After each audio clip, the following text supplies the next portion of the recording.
है हमारे साथ। अब हैं मयूरेश जोशी और सर्वेंद्र शर्मा और उनसे जानते हैं आपकी क्या रणनीति होनी चाहिए इस समय मार्केट में। मयूरेश, बैंक काउंटर्स यहीं पर प्रेशर पॉइंट है। आप देखिए नंबर्स बेहद खराब पीएनबी के, प्रेशर इलाहाबाद बैंक के परफॉर्मेंस में भी देखा गया, देना यूको ये सब पिट रहे हैं।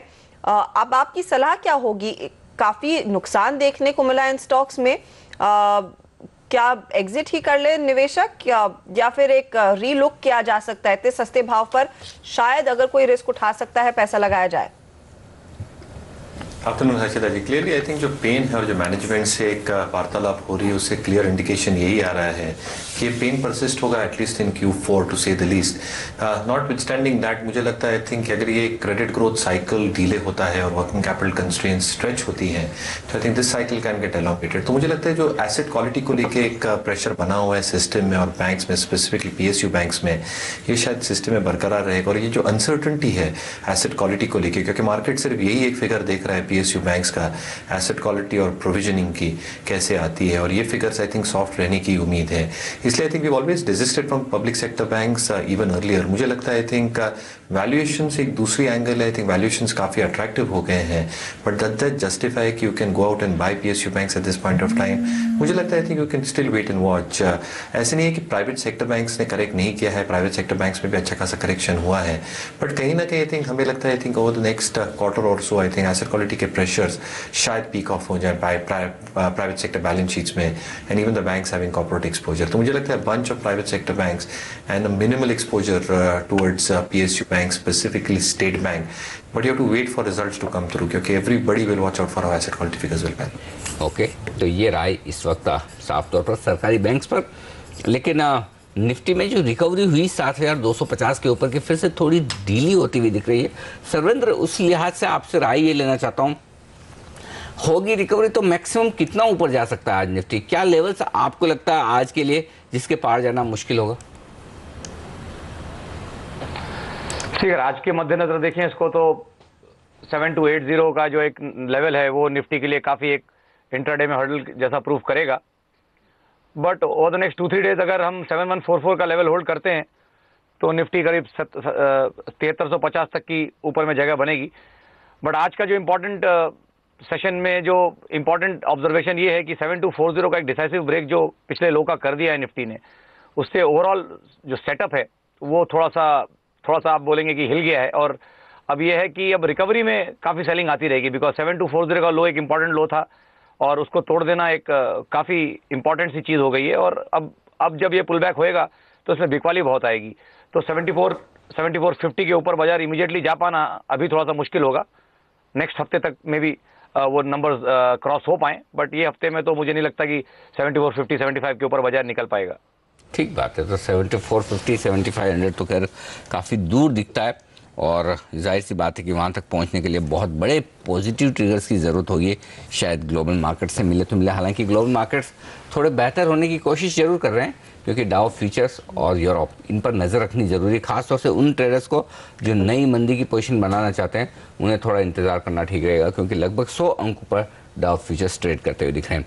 चलिए, फंड मैनेजर्स इस वक्त इस तेज गिरावट के बाद बाजार के डायरेक्शन के बारे में क्या सोच रहे हैं ये जानने की कोशिश करते हैं। UTI म्यूचुअल फंड के EVP और फंड मैनेजर अजय त्यागी साहब हमारे साथ कार्यक्रम में शामिल हो रहे हैं। त्यागी साहब, क्या इतनी तेज गिरावट सिर्फ और सिर्फ ग्लोबल रीजन है या फिर हमारी भी अपनी दिक्कतें हैं कि नतीजे साथ नहीं दे रहे हैं और उससे और मूड बिगड़ रहा है? देखिए, जो बड़ा कारण है वो तो ज़रूर चाइना और ग्लोबल फैक्टर्स को लेके है और जिसे बोलते हैं आग में घी डालने जैसा काम हमारे खुद के नतीजों ने भी किया है। क्योंकि बैंकिंग सेक्टर खास करके जहाँ पे अनुमान तो वैसे भी लगाया जा रहा था कि रिस्ट्रक्चर्ड एसेट्स बढ़ जाएंगे, NPAs और प्रोविजनिंग बढ़ जाएगी, उसके अनुकूल भी थोड़ा अपेक्षा से ज़्यादा ही रहे हैं जो लॉसेस कुछ सरकारी बैंकों ने दिखाए हैं, खास करके मध्य सरकारी बैंकों ने दिखाए हैं। तो मेरे ख्याल से कॉम्बिनेशन ऑफ दोनों फैक्टर्स हैं। कुछ तो बाहर के जो चाइना रिलेटेड कंसर्न्स है और आप देख रहे हैं विदेशी बाज़ारों में वीकनेस बनी चली आ रही है पिछले कई दिनों से और कई हफ्तों से। और उसका इम्पैक्ट इंडिया पे भी आ रहा है। ये जो अंतर्राष्ट्रीय बाजारों का डर है वो कितने दिन और हावी रह सकता है, क्योंकि जो कंसर्न्स है, एक तो बैंक ऑफ जापान जिन्होंने वो नेगेटिव इंटरेस्ट रेट रख लिया है, अब कुछ आर्टिकल्स कह रहे हैं कि शायद ये दूसरे सेंट्रल बैंक्स पे दबाव डाल रहे हैं रेट घटाने के, साथ ही साथ यूरोप में बैंक्स को लेकर चिंता भरकर आ रही है। ईसीबी ने साफ चेताया है इटली को कि वहां पर काफी ज्यादा एनपीएज है। अभी क्या आपको लग रहा है फिर से क्राइसिस ऑफ सॉर्ट्स उभर कर आ रही है ग्लोबल बैंकिंग सिस्टम में, और शायद उसका सेंटिमेंट पर बहुत बुरा असर पड़ेगा वर्ल्ड मार्केट्स पर और इंडिया पर स्पेशली? तो मैं आपके प्रश्न को दो भागों में बांटना चाहूँगा। एक तो ये है कि जितने भी बैंकिंग सेक्टर और या फिर European banking sector, US banking sector, Japanese banking sector है, उसका इम्पैक्ट ग्लोबल मार्केट्स पे कितना है, और चाइना स्लोडाउन जो दूसरा खेमा है कि चाइना स्लोडाउन का इम्पैक्ट कितना है। हमारे हिसाब से जो बैंकिंग सेक्टर है ये कोई नई न्यूज़ नहीं है। जनरली अगर आप मार्केट्स को देखें, when markets move one way और द अदर, तो जो नई इवेंट जो होता है, जो ऑलरेडी प्राइस में डिस्काउंटेड नहीं होता, वह ऐसे सब चीज़ें मार्केट को ज़्यादा मूव करती हैं। तो बैंकिंग सेक्टर एक ऐसी चीज़ है जो हमें 2008 से हमें मालूम है कि बैंकिंग सेक्टर के अंदर इम्पैक्ट हुआ है, बैंकिंग सेक्टर की रिटर्न ऑन इक्विटी और प्रॉफिटेबिलिटी ग्लोबली कम हुई है। लेकिन जो नया इवेंट जो पिछले अगस्त से ग्लोबल मार्केट्स को हिट कर रहा है वो है चाइना के अंदर जो एक तरीके से 10 से 9, 9 से 8 और 8 से 6.5, ये इस तरह की जो अटकलें लगाई जा रही हैं कि फाइनली जीडीपी ग्रोथ कहाँ जाके रुकेगी, 6 पे रुकेगी, 5.5 पे रुकेगी, जो ये एक चीज़ है वो एक सबसे बड़ी अनसर्टेनिटी है। और उसी के चलते, बिकॉज चाइना, जैसे आप सब जानते हैं, चाइना ने पिछले 10-15 सालों में इंफ्रास्ट्रक्चर में अच्छा खासा निवेश किया था, जिसके चलते कमोडिटी क्षेत्र के अंदर काफ़ी तेज़ी आई हुई थी। स्टील हो, कॉपर हो, एल्यूमिनियम हो, इवन ऑयल एंड गैस हो, तो उसके चलते ये सारे कमोडिटी प्राइसेस भी नीचे गिरते चले आ रहे हैं। तो the biggest factor to my mind आज की तारीख में जो है, जिसके बारे में हमें एक नज़र बना के रखनी होगी, वो है चाइना के अंदर स्टेबिलिटी कब पहुंचेगी।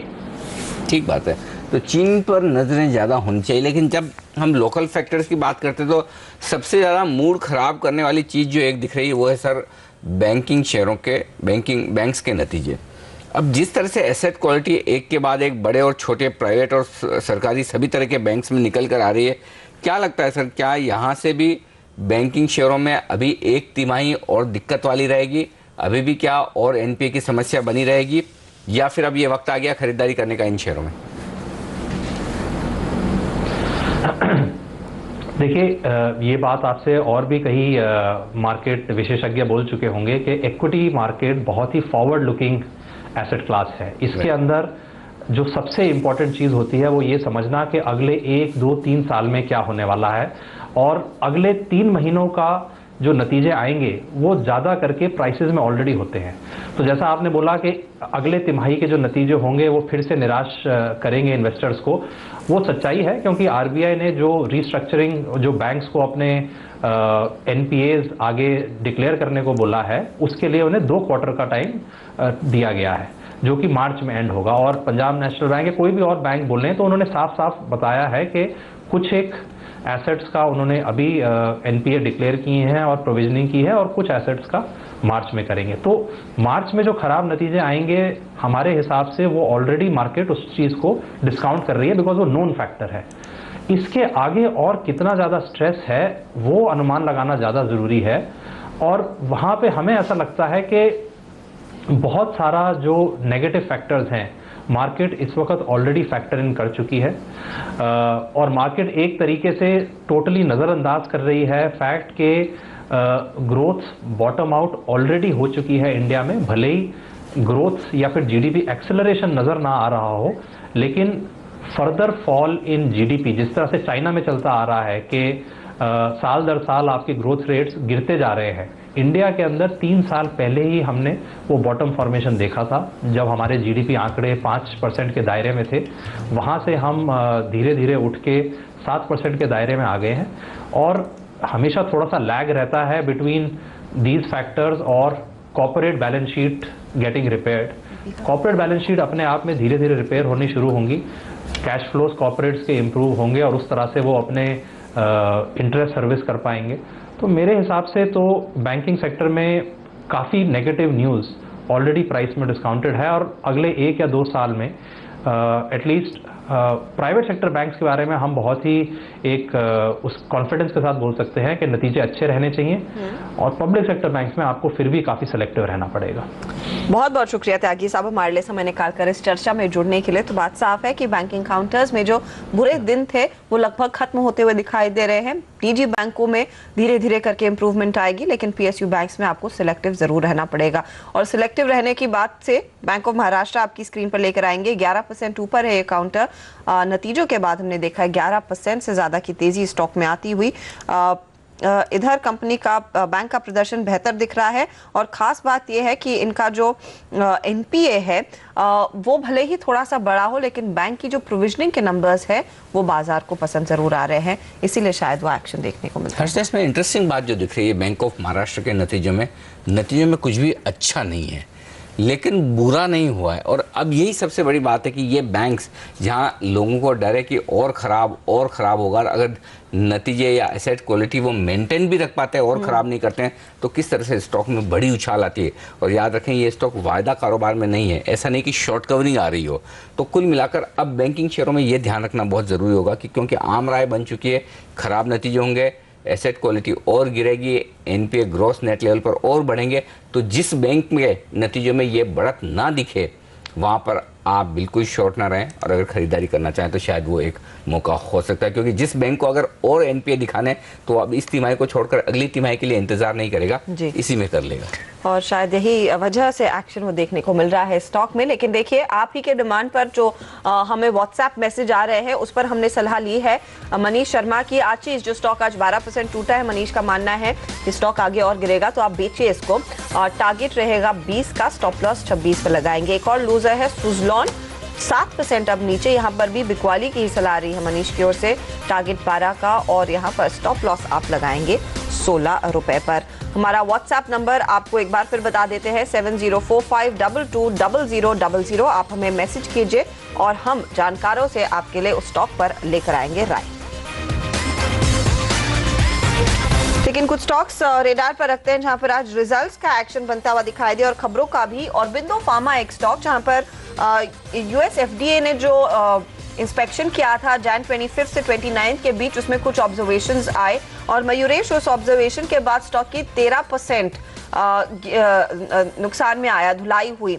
हालांकि कुछ फार्मा एनालिस्ट ये कह रहे हैं कि ऑब्जर्वेशंस रेगुलर हैं, ऐसा नहीं है कि कंपनी इनसे उभर नहीं पाएगी। क्या यही वजह है कि स्टॉक में निचले लेवल से रिकवरी आई है और आप इस कंपनी को फंडामेंटली अब कैसे रेट कर रहे हैं? क्लियरली हर्षिता जी, अगर एफडीए ऑब्जर्वेशंस देखें तो at least from our estimates we don't believe that they are of a serious nature, जो बहुत सीरियस इम्प्लीकेशंस हो स्टॉक के परफॉर्मेंस में। क्लियरली अगर हम क्वार्टर के नतीजे देखें तो थोड़े डिसअपॉइंटिंग रहे ज़रूर in the top line, but अगर हम फ्यूचर आउटलुक देखें over the next 1 to 2 years, मुझे लगता है इनके जो इंजेक्टेबल्स का कारोबार है ये बहुत तगड़े रिटर्न्स दे सकते हैं। और अगर जिससे मैनेजमेंट कह रही है 18 से 20 प्रोडक्ट्स अगर इंट्रोड्यूस कर पाते हैं, ये हाई मार्जिन बिजनेस है। दूसरा, एक्टिविस्ट और नेट्रोल के जो एक्विजिशंस हुए थे, क्लियरली आई थिंक ये एक वैल्यू एडिशन हो सकता है, वैल्यू एक्रेटिव एक्विजिशंस थे जिसकी वजह से टॉप लाइन में एक अच्छी खासी ग्रोथ दिख सकती है। Formulations is a majority part Aurobindo को बिजनेस में, और एआरबी का जो इनका मार्केट लीडरशिप पोजीशन है स्पेसिफिकली इंडियन कंपनीज को लेके with respect to US markets, मुझे लगता है I think that position should hold. तो मुझे लगता है क्लियरली आई थिंक जो स्टॉक में आपने दबाव देखा है, probably stock might consolidate at lower level, शायद और करेक्ट हो, बट फार्मा यूनिवर्स पर स्पेसिफिकली मिड कैप यूनिवर्स में मुझे लगता है अगर आपका 2 साल का नजरिया हो तो I think FDA concerns they are not that very serious in our opinion. और दूसरा, I think earnings outlook in terms of both ANDA approvals as well as the existing pipeline, I think ये अच्छी खासी earnings visibility देते हैं। तो clearly I think we remain optimistic on the stock, but declines के राह देखें, छोटी छोटी क्वांटिटी लें और एक स्लो और ग्रेजुअल वे में आई थिंक स्टॉक को एक्यूमुलेट करें। सर्वेंद्र, मैं आपसे राय लेना चाहता हूँ एनएचपीसी के स्टॉक पर, जो वायदा कारोबार में भी है और नतीजे भी उसके अभी कुछ देर पहले आए थे। यहाँ पर वायदा कारोबार में आज पोजीशन काफ़ी बनी है, लगभग 32-33% ओपन इंटरेस्ट में इजाफा हुआ है। स्टॉक वोलेटाइल होकर एकदम फ्लैट कारोबार ट्रेड करता हुआ दिख रहा है। ये किस तरफ का मूव लेगा, ऊपर या नीचे, कैसे ट्रेड किया जाए एफएनओ में से? देखिए स्टॉक तो काफ़ी अच्छा लग रहा है, क्योंकि लास्ट 3 महीने से अपने लॉन्ग टर्म एवरेजेस के ऊपर जो भी वॉलेटिलिटी हुई है, जैसे आप बोल रहे हैं, वो करीब 18 से 20.5 की रेंज में हुई है, और ये 18 से 20.5 की पूरी रेंज जो है ये लॉन्ग टर्म एवरेजेस के ऊपर ही है। सो उससे अगर रुझान निकालें और जिस तरह से आज इसमें कारोबार हो रहा है, उससे तो यही लगेगा कि अब ये रेंज ऊपर की तरफ ब्रेकआउट होगा, और अगर ये रेंज ऊपर की तरफ ब्रेकआउट होगा तो 2.5 से 3 रुपए का मूव, 20.5 का अगर रेंज का अपर एंड माने तो एक करीब 2.5 से 3 रुपए का मूव वहां से एक स्टॉक में ऊपर की तरफ होना चाहिए, और वैसे ही रुझान इस समय सेटअप्स में से मिल रहे हैं। चले तो एनएचपीसी में कुछ और एक्शन बनता हुआ, और इसमें आप अब भी तेजी कर सकते हैं। कुछ और काउंटर्स जिसमें आज हमने देखा है खरीदारी का रुझान बना हुआ है। एक सरप्राइज मूव रिलायंस इंफ्रा की ओर से आता हुआ, 3.5% की तेजी यहाँ पर। ओपन इंटरेस्ट में 5% का बदलाव, वॉल्यूम पिकअप देखने को मिल रहा है। क्या इस तेजी के साथ जाएंगे आप सर्वेंद्र? देखिए स्टॉक तो डेफिनेटली लास्ट टाइम जब चला था करीब 380 से एक 600 तक की रेंज में जब वो चला था, तो उसमें डिलीवरीज नहीं थी, बिल्कुल डिलीवरी बेस्ड बाइंग हुई नहीं थी। अब उस पूरे मूव के स्टार्टिंग एरिया में वापस ये स्टॉक गिर गया है, मतलब एक 370 380 के सपोर्ट एरिया पे वापस ये गिरा है। तो इसको 1-2 दिन ऑब्जर्व करेंगे, बट यस मोमेंटम तो काफ़ी ओवरसोल्ड हो गया है इस फॉल में। तो ऐसा लगता है कि अगर ये अभी अपने कल परसों के लोज होल्ड करता है, अगर ये 410 420 के लेवल ये होल्ड कर लेता है, तो ये स्टॉक एक 20 से 30 पॉइंट की और अपसाइड इसमें डेफिनेटली ट्रेडिंग के एंगल से बन सकती है। डिलीवरी का ये स्टॉक मेरे हिसाब से नहीं है, क्योंकि इसमें डिलीवरी जा नहीं रही है। एकमात्र स्टॉक आज अनिल अंबानी ग्रुप में से जो मजबूत ट्रेड करता हुआ दिख रहा है, लगता है किसी अनाउंसमेंट का इंतजार है बाजार को। अदरवाइज हाई बीटा स्टॉक बाजार इतना कमजोर और ये 4% ऊपर ट्रेंड के विपरीत चले, ऐसा हो नहीं सकता। चलिए ट्रेडर्स जो कुछ भी जानना चाहते हैं, ट्रेडर्स डिमांड में मानव चोपड़ा ने राय दी है 2 शेयरों पर। पहला सवाल उनसे पूछा गया था जस्ट डायल पे, और उनका ये कहना था कि इस उछाल में बिकवाली करने का मौका है। अच्छा ऊपर आया आज 2.5%, 530 के स्टॉप लॉस से बेचे 460 के लक्ष्य के लिए। वहीं इंटर ग्लोब एविएशन, अगर आपके पास डिलीवरी पड़ी है तो बेचने की राय है, क्योंकि वायदा कारोबार में तो ये है नहीं और अपनी इशू प्राइस पर आ चुका है। अब घूम फिर कर अच्छी तेजी दिखाकर 800 का स्टॉप लॉस है और बेच दें 730 के लक्ष्य के लिए। ये राय है मानव चोपड़ा की इन 2 स्टॉक्स पर। लेकिन 3 बजने वाले हैं और 3 बजे हम आपको बताते हैं हमारे एक्सपर्ट्स की निफ्टी पर 3 टॉप ट्रेडिंग कॉल्स की क्या कह रहे हैं वो। सबसे पहले कुणाल सरावगी, इक्विटी रश के, वो कह रहे हैं कि निफ्टी में करिए बिकवाली, 7,250 का लगाइए स्टॉप लॉस और 7,150 के लक्ष्य के लिए उनकी राय निफ्टी पर बिकवाली की। वहीं मनोज सचदेवा की राय भी निफ्टी में तेजी की है। 7410 का टारगेट इन्होंने दिया है। स्टॉप लॉस उन्होंने कहा है कि 7,190 पर लगाएंगे और 1 से 2 दिनों में 7,400 की तरफ फिर बढ़ेगा बाजार, इसीलिए वो कह रहे हैं आप तेजी करें। सर्वेंद्र, आपकी क्या राय रहेगी? मैंने तो जैसे बोला कि जब अराउंड 72-72-10 के रेंज के आसपास निफ्टी में एक 7144 के स्टॉप लॉस से एक 7280 और 7350 के तो टारगेट्स बनते हैं निफ्टी में, और मैं उसी राय के साथ अभी जाना चाहूँगा। शॉर्ट टर्म तो वही सेटअप्स आ रहे हैं, बट यस एक 7240 का जो ये लो ब्रेक हुआ है, अब ये जो रिपेयर प्रोसेस है और जो ये मरम्मत होगी बाजार की, ये मरम्मत में थोड़ा टाइम लगेगा। ओके, तो 7280, 7350 के लिए आप तेजी की पोजीशन लीजिए, ये कह रहे हैं फिलहाल सर्वेंद्र। यहाँ पर एक रेंज देखने को मिलेगी, लेकिन मेटल कंपनियां ये निचले स्तरों से कुछ रिकवर होती हुई दिखाई दे रही हैं। तब भी आप देखेंगे वेदांता, टाटा स्टील, हिंडाल्को नुकसान में ही है। वेदांता इनफैक्ट 3.5% नीचे, वेदांता 4.5% नीचे। टाटा स्टील कुछ पॉजिटिव टेरिटरी के करीब आता हुआ जरूर दिख रहा है। मेटल्स का एक और प्रॉब्लम है कि चाइना में डिमांड स्लो डाउन है, लेकिन ये स्टॉक्स काफी सस्ते भावों पर दिख रहे हैं। मयूरेश, क्या हिम्मत है इन स्टॉक्स में पैसे लगाने की? मुझे तो नहीं है अर्चना जी, तो क्लियरली मुझे लगता है आई थिंक जैसे एक चाइनीज सिचुएशन है, जो MIP आया है, I think the entire markets are waiting for a demand recovery to happen. जब तक आपको डिमांड रिकवरी नहीं दिखती, आई थिंक कहीं ना कहीं रियलाइजेशंस में भी अगर हम बढ़ाव लाते हैं स्पेसिफिकली डोमेस्टिक फ्रंट पे, I think you are not going to see some acceleration happening, क्योंकि तो volume offtake will not happen. तो जितना वॉल्यूम ऑफटेक प्रॉब्ली हो रहा है that is sufficient to meet demand in my opinion, और वो भी I think is not operating at full capacity specifically for a lot of the Indian steel units. तो कहीं ना कहीं मुझे लगता है आई थिंक दिक्कतें आई थिंक बरकरार रह सकती है। You might see gradual improvement happening because of the MIP ban. But clearly, I think the global situation अभी भी weak है. Chinese demand supply I think is still weak. अगर realizations देखें LME पे, they are still remaining extremely soft. तो मुझे लगता है I think the softness in companies will continue. Cash flows extremely weak है. Balance sheets highly leveraged है. तो in this scenario probably I think I'll still wait for improvement in earnings, and I don't mind missing out a rally. अगर 3 से 4 महीने में rally भी आती है और अगर सस्टेनेबिलिटी इन अर्निंग्स दिखती है, मुझे वो रैली मिस करने में कोई दिक्कत नहीं है. I might buy them once I see some sustained earnings come through. Okay, तो ये रहा है इस स्टॉक पर. लेकिन एक और स्टॉक NBCC जिसने अभी अभी नतीजे दिए कुछ देर पहले और वहाँ पर कमजोरी देखने को मिल रही है. स्टार परफॉर्मर रहा है ये स्टॉक और अच्छी तेजी दिखाई है. क्या चार्ट पर अगर किसी के पास शेयर है तो मुनाफा वसूली करके निकल जाए या फिर गिरावट में खरीदना चाहिए? सर्वेंद्र, क्या कहेंगे आप? देखिए, अगर आप if you read under the lines, तो अगर मैं इसका एक थोड़ा सा लॉन्गर टर्म चार्ट खोलूं तो ये स्टॉक में 980 से 1000 के बीच में करीब 6 क्वार्टर से बिकवाली चल रही है. तो कोई तो डेफिनेटली इसमें मुनाफा वसूली कर ही रहा था. और मेरा तो मानना ये है कि अगर ये स्टॉक में थोड़ी वीकनेस, अगर 890 के नीचे इसका डिसाइसिव अगर बंद आता है तो ये स्टॉक एटलीस्ट 1-2 महीने के लिए और करेक्ट कर सकता है. सो मीडियम टर्म तो ऑलरेडी एक डिस्ट्रीब्यूशन पैटर्न ऑलरेडी हो चुका है. उस रेंज का ब्रेकडाउन जब हो जाएगा तो ये स्टॉक और करीब 80 से 100 रुपये और यहाँ से टूट सकता है. बट क्योंकि अभी ऑलरेडी गिर गया है, सो 890 के बंद के नीचे ही दोबारा इसको शॉर्ट करना चाहिए या फिर वहाँ पे बेचना चाहिए. ओके, 890 के नीचे बंद हो तभी यहाँ पर बिकवाली करे. 895 पर फिलहाल वो काउंटर ट्रेड करता हुआ 4% नीचे. इरोस आज फिर से पिटता हुआ दिखाई दिया है. करीब 9% का नुकसान यहाँ पर. नंबर्स के बाद एक और झटका लगता हुआ. क्या एक कंप्लीट एग्जिट की राय रहेगी फिर इस पर, क्योंकि लगातार हमने देखा इरोस को लेकर काफी नेगेटिव न्यूज फ्लो रहा है? मयूरेश, Clearly numbers निराशजनक रहे हैं और as a disclaimer I think we don't cover this, but again numbers as I said was disappointing. अगर एक कॉल लेना ही है probably broadcasting stroke print media space में, तो मुझे लगता है आई थिंक जागरण प्रकाशन प्रिंट मीडिया से काफ़ी अच्छे नंबर्स आए थे. रेडियो बिजनेस ने एडवर्टाइजिंग रेवेन्यूज 8 किया था, पर मुझे लगता है I think the margin improvement can be evident. News print prices कम है और ब्रॉडकास्टिंग स्पेस से मुझे अभी भी लगता है आई थिंक जी एंटरटेनमेंट के जैसे नंबर्स आए थे. अगर हम एक मॉडरेट एड ग्रोथ भी अज्यूम करते हैं अगले 2 वर्षों के लिए, अगर हम सब्सक्रिप्शन रेवेन्यूज भी एक म्यूटेड लेवल्स पे अज्यूम करते हैं, we still believe I think जो स्पोर्ट लॉसेज आई थिंक वो अच्छी तरह से आई थिंक नैरो डाउन हो जाएंगे और generally I think earnings trajectory can be quite reasonable. Disclaimer, I think ये दोनों स्टॉक शायद हमारे पीएमएस स्कीम्स में हो सकता है.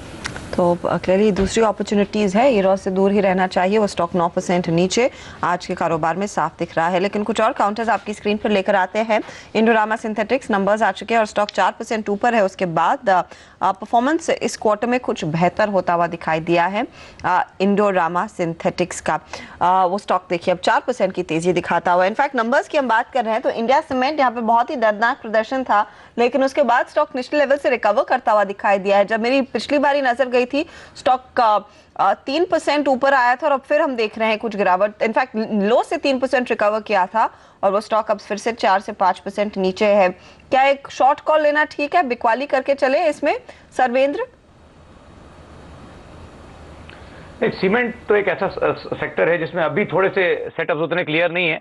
बट अगर लार्ज कैप स्टॉक्स को देखें तो उनमें तो ऐसा लगता है कि कहीं नेक्स्ट एक 15-20 दिन में एक छोटा सा बेस बनने की गुंजाइश है. तो सीमेंट में मैं अभी एग्रेसिवली तो राय नहीं देना चाहूँगा. सो सीमेंट सेक्टर इज समथिंग जहाँ पे अभी हम विचार बना रहे हैं कि फाइनली लेना चाहिए या फिर अगर ये रेंज टूटेगी तो बेचना चाहिए. सो मैं इस पे अभी इसको पास करना चाहूंगा इस सवाल. Okay, fair enough. लेकिन यहाँ पर हमने देखा है स्टॉक का 4% नीचे. इस बीच REC ये स्टॉक पिट रहा है. आज नतीजे आ गए हैं. मुनाफा 1370 करोड़ पर आया है.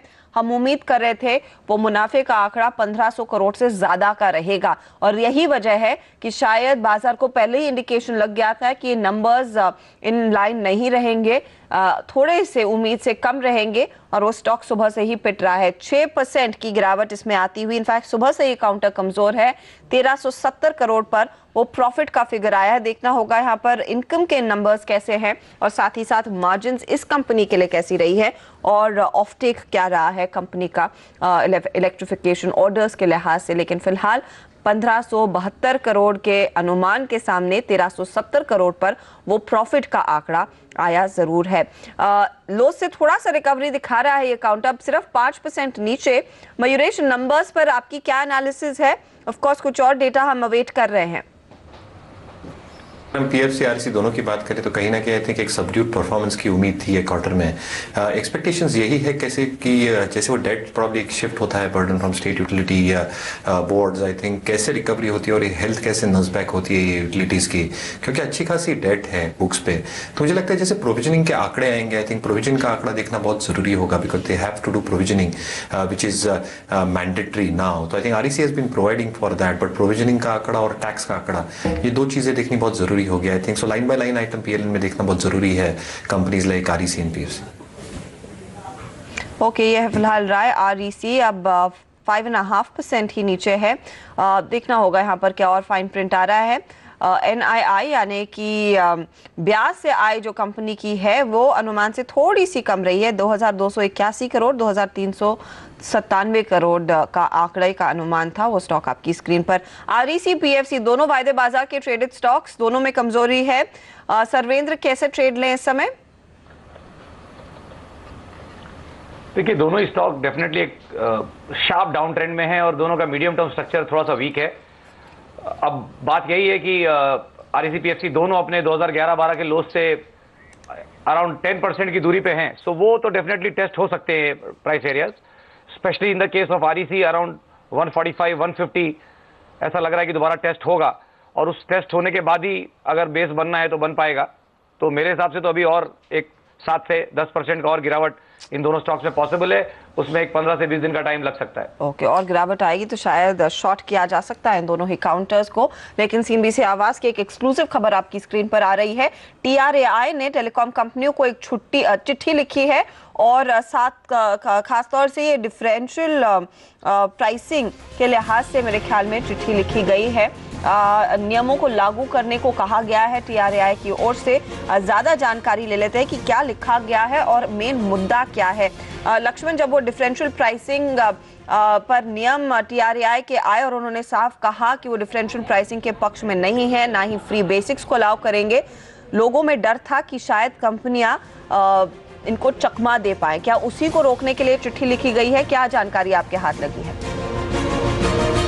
बिल्कुल सही कहा हर्षदा आपने कि जो एक आशंका जताई जा रही थी कि डिस्क्रिमिनेटरी प्राइसिंग को लेकर जो नियम जारी किए गए हैं उसके जो कुछ ग्रे एरिया है उसका नाजायज फायदा उठा सकती हैं कंपनियां, दुरुपयोग कर सकती हैं, फिर उसको चकमा दे करके कुछ दूसरे प्रोडक्ट लॉन्च कर सकती हैं। इसी आशंका को देखते हुए जो हमें सूत्रों से जानकारी मिली है, TRAI जो टेलीकॉम रेगुलेटर है अब से कुछ ही देर पहले एक चिट्ठी लिखी है सभी टेलीकॉम कंपनियों को, इंटरनेट सर्विस प्रोवाइड करने वाली कंपनियों को, और कहा गया है कि इन नियमों को सुचारू तरीके से आप लागू करें। इस नियम की जो मूल भावना है उस मूल भावना के अनुकूल ही सारे प्रोडक्ट होने चाहिए। अभी तक जितने प्रोडक्ट आपने बाजार में है इससे जुड़े हुए सारे प्रोडक्ट की समीक्षा करिए और किसी भी तरीके से ये प्रोडक्ट इस नियम की अनदेखी कर रहे हैं तो इसको आपको वापस लेना होगा। इतना ही नहीं, अगर कोई प्रोडक्ट आप आने वाले दिनों में लॉन्च करने को तैयार बैठे हैं तो उस प्रोडक्ट की भी फिर से समीक्षा करिए। अगर कहीं कोई कंफ्यूजन है तो आप सफाई मांग सकते हैं हमसे, लेकिन ऐसा नहीं होना चाहिए कोई प्रोडक्ट लॉन्च हो जाए और जो फिर इस नियम की अनदेखी करता हुआ पाया जाए।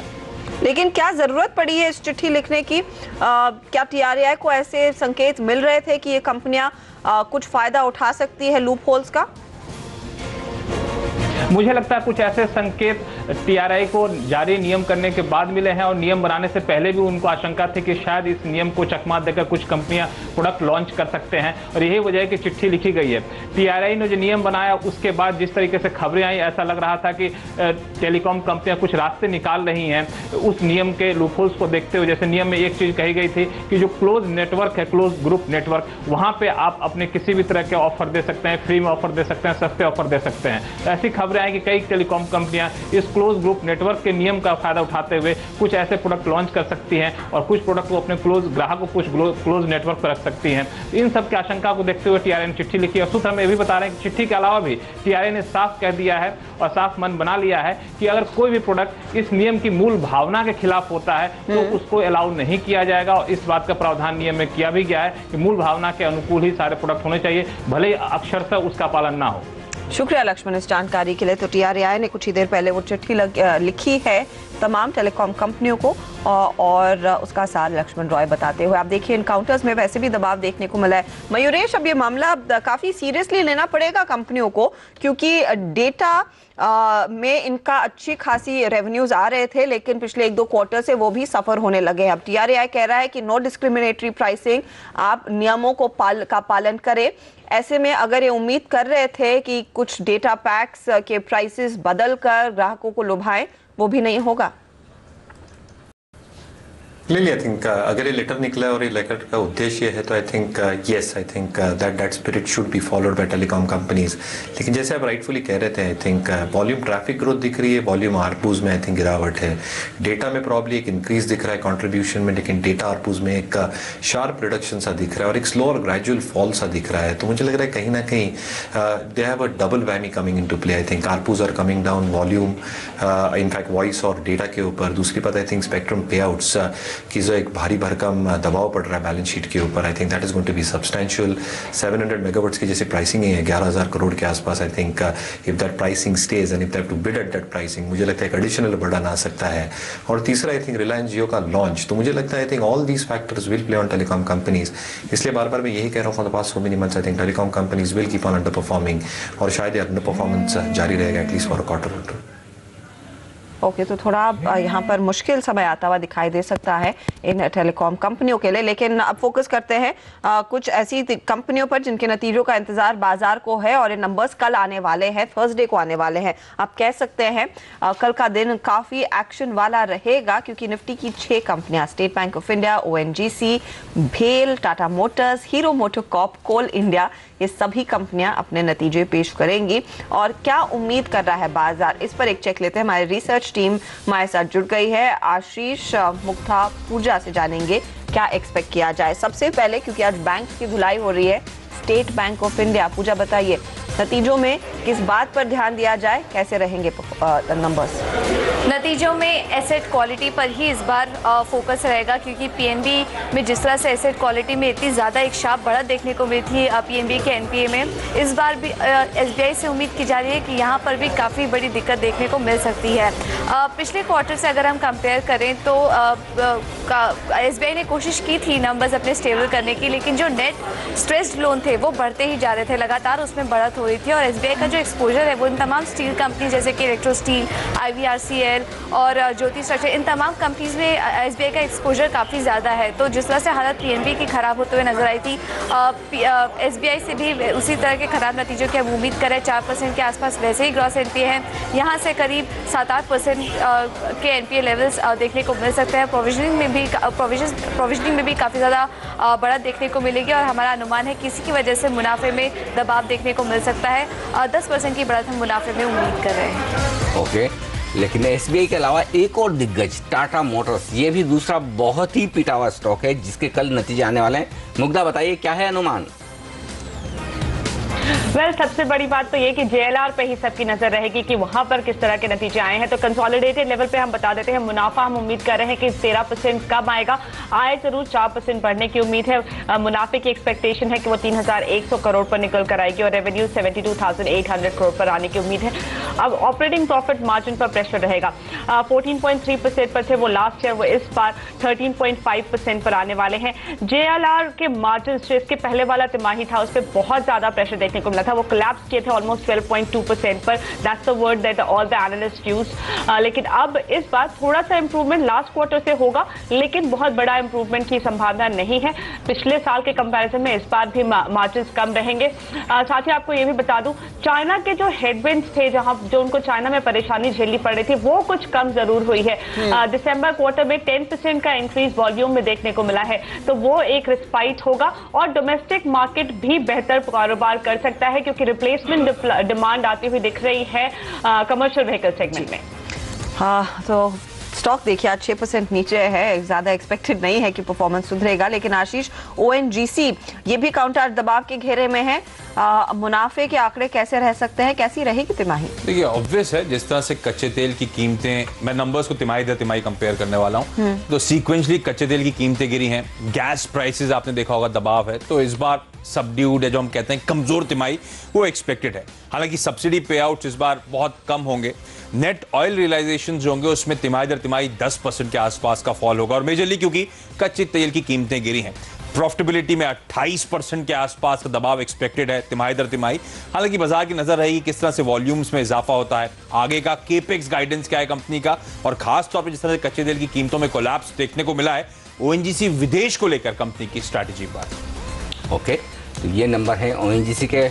हीरो मोटोकॉर्प के नंबर्स भी कल आने वाले, उस पर राय लूंगा, उस पर अनुमान दूंगा, लेकिन उससे पहले टाटा केमिकल्स के नंबर आपकी स्क्रीन पर फ्लैश होते हुए दिख रहे हैं। 130 करोड़ मुनाफे का आंकड़ा 268 करोड़ से घटकर तो मुनाफे में भारी गिरावट दिख रही है यहाँ पर टाटा केमिकल्स में, और ये बाजार को पसंद नहीं आ रहा है। 6% का नुकसान टाटा केमिकल के शेयर में इस वक्त आपको दिखेगा। बाकी आंकड़े में भी विस्तार से बताऊंगा किस तरह की आय रही है, किस तरह के मार्जिन रहे हैं, लेकिन उससे पहले हीरो 3.5% की गिरावट देखने को मिली। अनिल, 4,637 करोड़ पर यह आंकड़ा आया है, जहां पर पिछले साल 4,817 करोड़ पर नंबर था, और मेरे ख्याल में मार्जिन्स भी काफी ज्यादा बुरे रहे हैं। यही वजह है कि स्टॉक में वो 5.5 से 6% का नुकसान इस समय दिख रहा है।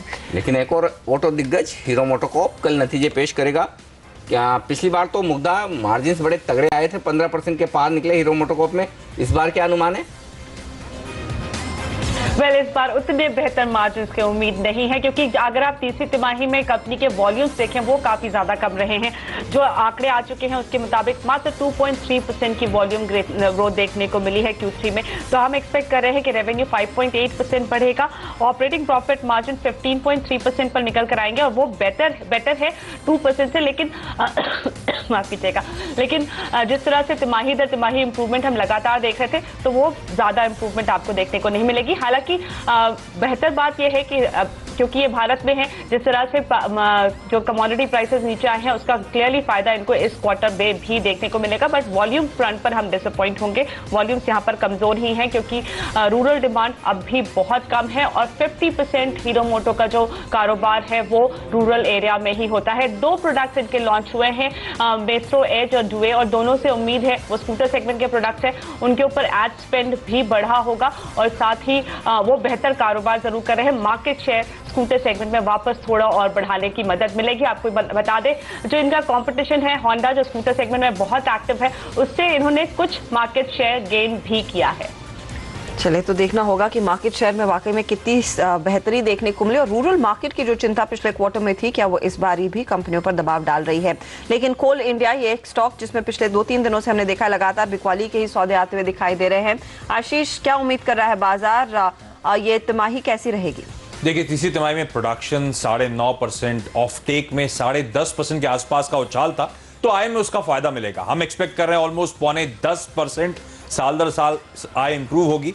जो हायर ऑफ टेक है वो एक्चुअली क्योंकि ई ऑक्शन का जो कोल होता है उसके वॉल्यूम्स पिकअप होंगे, और वहां पे ध्यान रखें मार्जिन्स बेहतर होते हैं। तो ई ऑक्शन की प्राइसेस कोलैप्स हुई हैं, उसके बावजूद कंपनी के मार्जिन्स को उसका फायदा मिलेगा, उस हायर वॉल्यूम्स का फायदा मिलेगा। इसलिए हम एक्सपेक्ट कर रहे हैं मार्जिन्स में करीब 150 बेसिस पॉइंट्स या 1.5% का इजाफा। लेकिन ध्यान रखें, इसका इतना फायदा प्रॉफिटेबिलिटी के नंबर को नहीं मिलेगा। क्यों? क्योंकि डिप्रिसिएशन बढ़ेगा, अदर इनकम एक्सपेक्टेड है कि कम होगी, इसलिए प्रॉफिट शायद महज 6.5% के आसपास का इजाफा दिखाएं।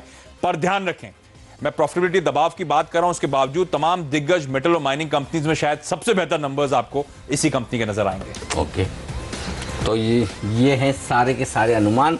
कल बड़े एक्शन वाला दिन रहने वाला है, आप सब लोगों को जमकर काम करना है, रिसर्च टीम को, और सारे नतीजों का तत्काल विश्लेषण अगर आप भी सुनना चाहते हैं तो सिर्फ CNBC आवाज़ के साथ रहिएगा। पूरे दिन पर नतीजों का बड़ा दिन होगा कल बाजार के लिए। लेकिन अभी कल की तैयारी कर लें, ऐसे ट्रेड्स जो आप अभी बचे हुए 10 मिनटों में कर सकते हैं कल सुबह के लिए।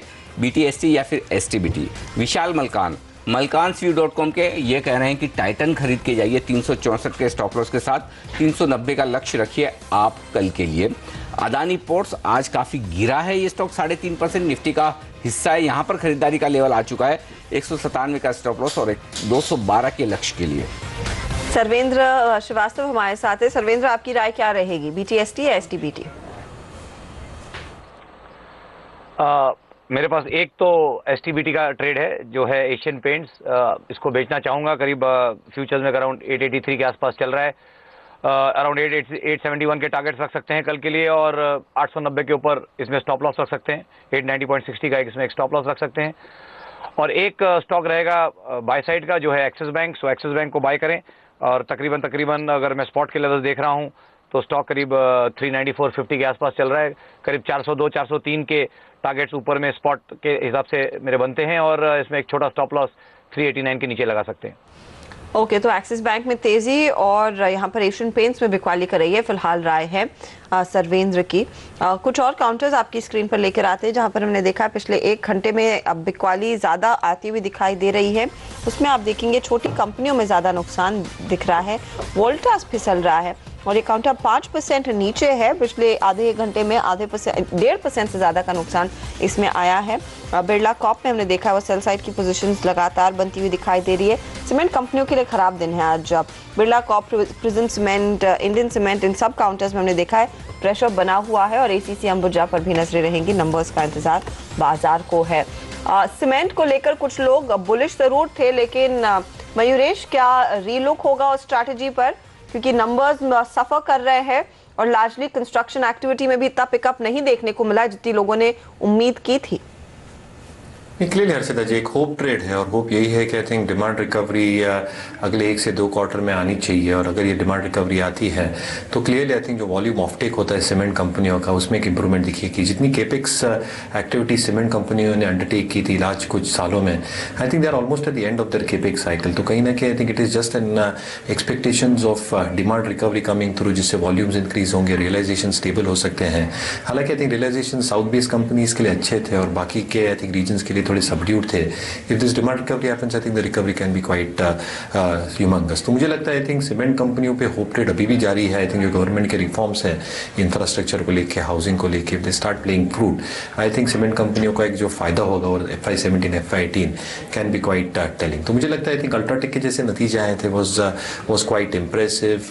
जहां तक रिजल्ट्स का सवाल रहा Q3 Q4 आई थिंक थोड़े सबड्यूड ही रह सकते हैं, बिकॉज रियलाइजेशंस आर म्यूटेड और कहीं ना कहीं वॉल्यूम एक्टिविटी में हमने एक एक्सपोनेंशियल इंक्रीज देखा नहीं है। तो नंबर्स थोड़े आई थिंक सॉफ्ट रह सकते हैं, बट अगर आपका 1-2 साल का नजरिया हो तो स्टॉक स्पेसिफिक एक्शन अगर आप लेते हैं तो I think definitely I think cement companies can deliver over that longer time horizon. ये राय है सीमेंट कंपनियों के नतीजों पर जो अब आने की तैयारी में है। एसीसी और अंबुजा को नतीजे अपने पेश करने हैं। सिप्ला ये एक और स्टॉक है और सर्वेंद्र इसके चार्ट्स पर आपसे राय लेना चाहता हूँ। कल नतीजे हैं, उससे पहले माफ़ कीजिएगा नतीजे आज ही हैं, लेकिन लग रहा है बाजार बंद होने के बाद आएंगे क्योंकि अब वक्त हार्डली कुछ बचा है। 3% नीचे है, दिन के निचले स्तरों पर ये स्टॉक बंद होता हुआ दिख रहा है। क्या ट्रेड लेना चाहिए नतीजों के पहले अगर किसी को करना ही है तो? लेकिन इस बीच बाटा, यहाँ पर बाटा का नतीजे आते हुए दिख रहे हैं और बता दूं आपको बाटा का मुनाफा इस वक्त आपकी स्क्रीन पर जो दिख रहा है वो है 45 करोड़ का मुनाफा आता दिख रहा है। मेरे पास बाटा का अनुमान है, मैं बता दूं आपको 43 करोड़ का हमारा अनुमान था बाटा का मुनाफा का। तो मुनाफे का आंकड़ा थोड़ा सा बेहतर आता हुआ दिख रहा है, लेकिन आजकल अगर थोड़े भी बेहतर नतीजे आए तो जो स्टॉक पीटे हुए हैं वो तेजी दिखाने के मूड में रहते हैं। इबिटा यहाँ पर भी थोड़ी सी अच्छी परफॉर्मेंस आई, 75 करोड़ का हमारा अंदाजा था, उसके सामने 80 करोड़ का आंकड़ा आया है बाटा का ऑपरेटिंग प्रॉफिट का। तो ये आंकड़ा भी थोड़ा बेहतर कहा जा सकता है। आय 605 करोड़ से बढ़कर 605 करोड़ के अनुमान के मुकाबले में 617 करोड़ आई। तो तीनों ही फ्रंट पर बाटा के नतीजे उम्मीद से थोड़े से बेहतर दिख रहे हैं। तो नंबर्स बुरे नहीं हैं, अच्छे ही कहे जाएंगे। बाटा के नंबर्स उम्मीद से थोड़े से बेहतर हैं। अब बड़ा सवाल है कि कितनी मजबूती बन सकती है। सर्वेंद्र चार्ट्स पर आप फटाफट बताएं बाटा में और कितनी तेजी हो सकती है। मार्जिन्स हमारा जो पोल है उससे आधा % बढ़कर आए, तो चारों ही फ्रंट पर बाटा के नतीजे उम्मीद से बेहतर दिख रहे हैं।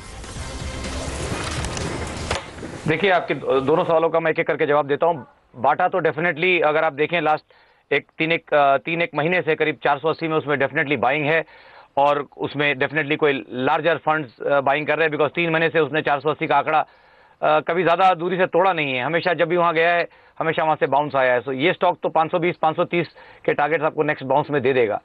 तो डेफिनेटली बाटा उस लिस्ट में है जहाँ बाय करके ट्रेड करेंगे। और सिप्ला बिल्कुल इसका विपरीत। आई थिंक जैसे मैंने आपको NBCC के लिए बोला था कि एक 4 क्वार्टर से उसमें कोई एक बड़े फंड ने बिकवाली की होगी, इसीलिए भाव 1000 के ऊपर नहीं गया। सिमिलरली सिप्ला में एक 6-7 क्वार्टर की करीब रेंज है। दिसंबर 14 से एक रेंज थी 550 से 700 की, उसमें डेफिनेटली वो क्लस्टर अब बिकवाली का लग रहा है, क्योंकि अगर अब देखें तो वो रेंज नीचे टूट गई है।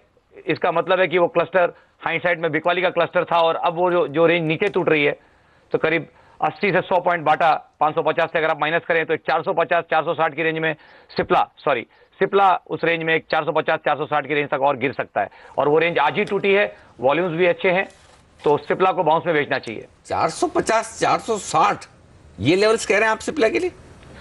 मैं सही सुन रहा हूँ? 150 पॉइंट की रेंज टूटी है तो वो 150 पॉइंट की रेंज नीचे आ जाएगी। अब उतना स्टॉक नीचे आ सकता है, उसके लिए आपको स्टॉप लॉस एक लगाना पड़ेगा, 25 से 30 पॉइंट का एक स्टॉप लॉस लगाएं और वो ट्रेड लें। ये तो एक ट्रेड है, देखिए एक ट्रेड है, लाइव दे रहा हूं आपको, अभी टूट रहा है और अभी दे रहा हूं। नहीं ठीक बात है, मुझे ऐसे लेवल सुने मैंने, तो मैंने कहा एक बार फिर से मैंने सही सुना है या नहीं वो क्लियर कर लूं। यानी कि सिप्ला में बड़ा ब्रेकडाउन दिख रहा है। जी बोलिए। जी फार्मा में देखिए, फार्मा में लास्ट 3 क्वार्टर से हमारी फर्म 5 सेंस का बिकवाली की ही राय है, और 3 क्वार्टर में अगर आप फार्मा स्टॉक्स देखें सब एवरेज 25 से 30% नीचे हैं। हमने टॉप से फार्मा में सेलिंग की राय दी है और हम उस व्यू को मेंटेन रखते हैं। सब में 15% और लार्ज कैप्स फार्मा स्टॉक्स में 10 से 15% और गिरावट हो सकती है यहां से भी। वेरी क्विकली फिर मयूरेश, क्या ये सिर्फ चार्ट पर ब्रेकडाउन के संकेत है या फिर आपको भी लग रहा है इन कंपनियों के बिजनेसेस अब थोड़े से स्लो डाउन और प्रेशर में दिखेंगे? कंपनी में कंपनी जाना चाहिए हर्षदा जी, और कहीं ना कहीं आप देख रहे हैं for the entire pharma universe FDA के कंसर्न्स उभर के आ रहे हैं और इसकी साफ एक रिएक्शन आपको स्टॉक प्राइसेस में दिख रही है। लेकिन जैसे केटर करते हैं यूएस जेनेरिक मार्केट को, जैसे इनकी पाइपलाइन है, मुझे लगता है I think everything has to be seen in terms of what kind of product launches can be done over the next few years. Valuations के अगर हम बात करें तो historically I think premium valuations पे ये ट्रेड करते थे, बट कहीं ना कहीं I think after this correction valuations of a few companies have become quite reasonable. तो मुझे लगता है I think the expectation of product launches जो मैनेजमेंट कमेंट्री से साफ दर्शाया जाएगा, the outlook for the business going forward, R&D spends, ये बहुत इंपॉर्टेंट क्राइटेरिया है फार्मा कंपनियों के लिए। और जैसे मैंने कहा I think any further correction, I think stock specific companies valuation will become extremely attractive. तो सिप्ला का I think again if I take an approach, probably I think correction अच्छा खासा हो गया है। We are still expecting margins of around 20%. ANDA pipeline काफ़ी strong है, 147 applications, 79 have been approved. You're probably looking at higher R&D spends. इनकी जो inhaler market है, this is quite huge. और अगर कुछ product approvals मिलते हैं, UK market हो या US market हो, addressable market size is pretty large. तो मुझे लगता है I think upgrades to EPS are quite larger compared to downgrades. हालांकि I think the stock may react if the numbers are a little bit weak. और इस बीच देखिए Europe के बाजारों में बड़ा उछाल दिख रहा है इस वक्त, 2% की तेजी होती दिख रही है। और ये खास तौर से देखना ज़रूरी है उन ट्रेडर्स के लिए जो निफ्टी में ट्रेड करते हैं, निफ्टी में कल के लिए पोजीशन ले जाना चाहते हैं, वो ज़रूर नज़र रखें। 2% ऊपर है डैक और कैक्स, 1% ऊपर है, 115 अंक ऊपर डाउ फ्यूचर्स है। तो आप सोच समझ कर जाएँ कि क्या आपको तेज़ी की पोजीशन ले जानी है या नहीं, क्योंकि ये 3 दिनों से अमेरिकी बाजार लगातार गिर रहे हैं। अगर बाउंस आया तो शायद मुश्किल भरा वक्त हो सकता है कल सुबह के लिए, या फिर अगर अमेरिकी बाजार फिसल गए तो फिर कल 7200 को होल्ड करना भी मुश्किल होगा। लेकिन फिलहाल अब भी 7200 के लेवल पर पुट में हाईएस्ट ओपन इंटरेस्ट बना हुआ है, तो उसे एक सपोर्ट के तौर पर तो आप मान ही सकते हैं। अब कितना मजबूत रहेगा ये अलग बात है। इंटरेस्टिंग बात आज जो दिख रही है बाजार में, जो नतीजों के लिहाज से जहाँ भी नतीजे खराब नहीं है, उम्मीद के मुताबिक है या थोड़े भी बेहतर होते हुए दिख रहे हैं, वहाँ पर तेज उछाल देखने को मिल रहा है, क्योंकि बाजार ओवरसोल्ड है। इन सारे स्टॉक्स की काफ़ी पिटाई हो चुकी है। इसका एग्जाम्पल बाटा का इस वक्त और बैंक ऑफ महाराष्ट्र थोड़ी देर पहले। तो कुछ काउंटर्स हैं जहाँ पर हमने देखा है एक थम्स अप जरूर मिला है मार्केट की ओर से। इनफैक्ट मिड कैप में हमने देखा है कुछ और काउंटर्स है। जो जीएम ब्रूरीज एक बहुत स्टार्क एग्जाम्पल है उस तेजी का। 15% के गेंस इसमें देखने को मिले हैं। और जीएम ब्रूरीज की तरह यहाँ पर पायनियर डिस्टिलरीज में भी एक अच्छी खासी तेजी आती हुई दिखाई दी थी नंबर्स के बाद। लेकिन लक्ष्मी एनर्जी, ग्रेविटा इंडिया दूसरे गेनर्स हैं, तेजी वाले स्टॉक्स हैं जिनमें आज हमने काफ़ी हरकत देखी है। दूसरे कुछ और काउंटर्स आपकी स्क्रीन पर लेकर आते हैं जहां पर आज कुछ खरीदारी का मूड बना था। अपोलो, सीएट, ये पूरा पैक है टायर्स का, जहां पर भी हमने देखा है कुछ गेंस बनते हुए दिखाई दिए हैं। और रिजल्ट के लिहाज से आप देखिए अब बाजार बंद होते होते क्या चाल है। एनबीसीसी ये नुकसान में था। इंडिया सीमेंट नेशनल लेवल से कुछ रिकवरी जरूर दिखा रहा था। बजाज इलेक्ट्रिकल का परफॉर्मेंस इस क्वार्टर में थोड़ा सा बेहतर, लेकिन वो स्टॉक भी आप की स्क्रीन पर लेकर आएंगे जहां पर हमने देखा है कुछ प्रेशर आखिरी कुछ मिनटों में बनता हुआ दिखाई दिया। आईओबी, बैंक ऑफ महाराष्ट्र, यहाँ पर ऑफ कोर्स हम सब जानते हैं कि नंबर्स कैसे रहे थे। और टेलीला 5% ऊपर नंबर्स के बाद, तो काफ़ी मिक्स्ड बैग देखने को मिला है।